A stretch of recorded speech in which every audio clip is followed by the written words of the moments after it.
Yo, what is good, YouTube? Krishan checking back in with another video. Let's start today's video off with a recent physique update from the champ. Derek Lunsford, the only guy to win a Mr. Olympia title in 2 separate divisions. Now, the last time we talked about Derek, I said his back was giving me Phil Heath vibes, and some of you guys in the comment section below thought I was crazy for saying that, but I'm gonna say it again. And I'm not saying that Derek has the same back as Phil Heath, but I'm pretty sure he has the best back since Phil. Now, taking a look at these recent updates from the champ, he's looking like he may win his second Olympia title this year. And I'm not predicting Derek to win the Olympia, at least not yet, because I'm pretty sure Hottie will post up a crazy update soon, and I'm gonna be saying, is Hottie gonna win this year's Olympia? But this back update of Derek, we all know he has a great back. The back is probably a huge reason why he won last year, just such a huge gap between him and the other competitors, and he has improved on that. But in conclusion, Derek looks ridiculous. Now, next up, we have a recent update from Samson Dauda, also 8 weeks out from the Mr. Olympia, and this may be the best Samson Dauda we've ever seen at 8 weeks out from a bodybuilding show.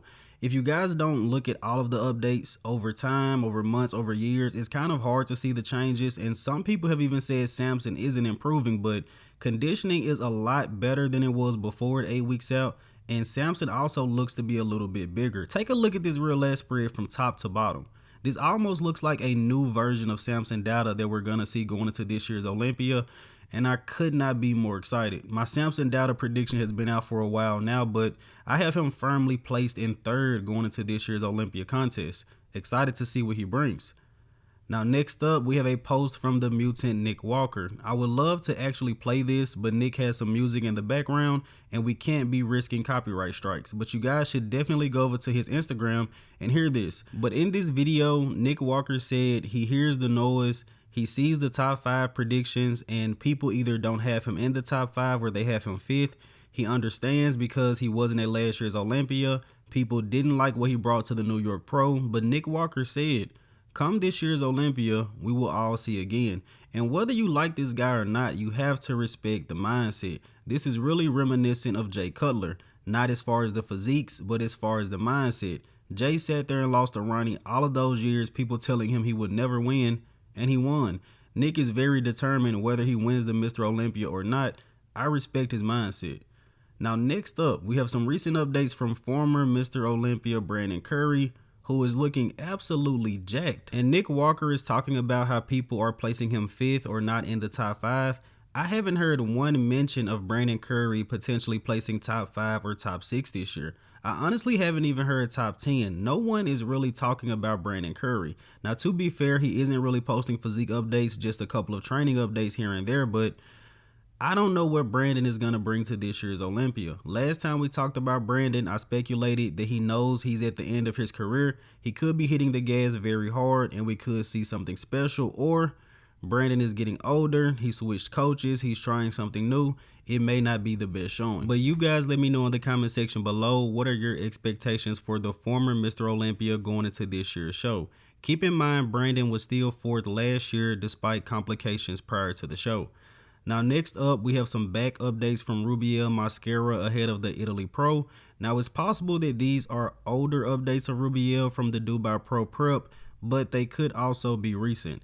Going into Italy, he's going to be going up against Hunter Labrada, who has been as high as top 4 at the Mr. Olympia, so some very tough competition. Rubiel is coming off a 4th place placing at the Dubai Pro behind Behrooz, Bonek, and Nathan Diasha.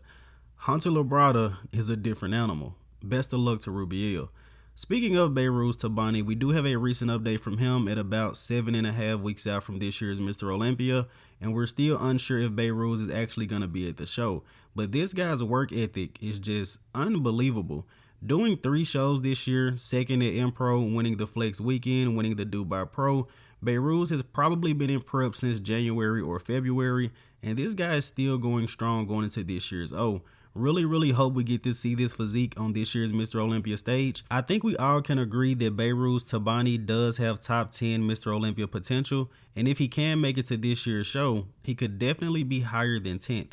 Now, in the next update of the day, we have a recent physique update from Jewett, who is looking very impressive and is currently up 12 pounds from the Vancouver Pro. And I think John is a very dangerous guy going into this year's Mr. Olympia. I wouldn't say he's gonna place top 10, but without a doubt, he has top 10 potential. Now, as much as we would love for every guy to come into the Mr. Olympia spot on, that's not the case. It never has been the case. There are gonna be some guys that are off at this year's Olympia, but I can bet Jewett is not gonna be one of them. This guy looks skinless almost year round. This guy, he can do some serious damage. If some guys are off, he could jump a bunch of placings. Now, next up, switching over to 212, we have a recent physique update from our current reigning Olympia champion, Keone Pearson. And do I see striations in the hamstrings of Keone?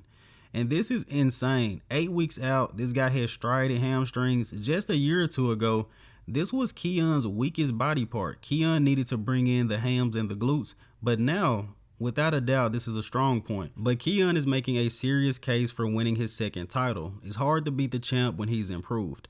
Now, in the last update for today's video, I did want to talk about Michal Krizo recently undergoing shoulder surgery. So I think the original plan was for Krizo to have shoulder surgery and still be able to do this year's Prague Pro to qualify for next year's Mr. Olympia. Credit to Buys and Tries for this report, by the way. Krizo ended up having 2 torn tendons, which I'm pretty sure he didn't know that he had. So he's actually going to be out for the rest of the year, and we won't see him compete until next year. Probably going to be the Impro Classic, but speedy recovery to Krizo. Now let's go ahead and wrap up today's video here with the archive of the day. You guys let me know in the comment section below who is this legendary bodybuilder. And as always, I hope you guys did indeed enjoy this video. And if you have not done so already, be sure to like the video and subscribe to the channel. We are close to 9.5K subscribers. Of course, 10K is the goal for now. But I'm Krishan from Go Fitness, and that's it. I'm out.